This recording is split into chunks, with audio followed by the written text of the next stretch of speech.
A South Jersey woman says her car was taken on a joyride after she dropped it off at a dealership.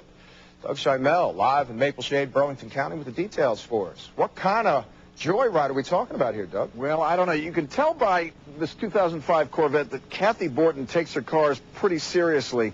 And in this particular case, it didn't take the professional insurance investigator long to figure out that someone had taken her prize car on an authorized 300-mile road trip.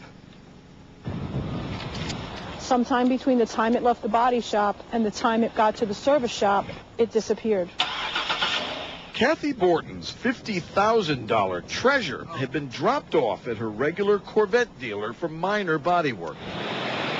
But the next time she heard from Classic Chevrolet in Moorestown a couple of days later, it worried her. I got a call from the dealership. They asked me, did I pick my car up over the weekend? This was on a Monday.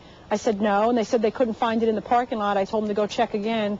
And then they eventually called me back and said, we found it. When she picked up the Corvette, Kathy said it stank of cigarettes, and she doesn't smoke. And the full gas tank was empty. And the Easy Pass transponder, normally left in the console, was wedged on the windshield. But the big clue, the Corvette had nearly 300 more miles on it. And then one thing led to another, and then I figured out that it had gone to New York without me.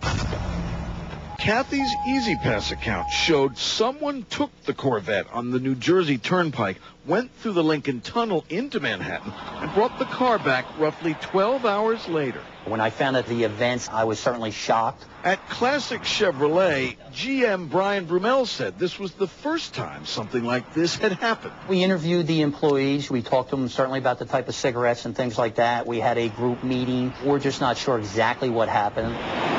Kathy Borton called Maple Shade Police to file a report, and detectives were able to lift a fingerprint from the Easy Pass transponder.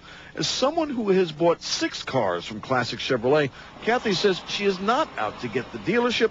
She just thinks people ought to know. I have learned an amazing lesson. When you drop your vehicle off, you need to write your mileage down somewhere and keep it with you.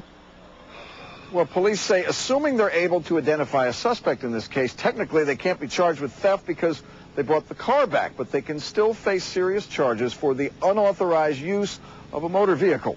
Live in Maple Shade, I'm NBC 10 Doug Schimel for My PHL News at 10.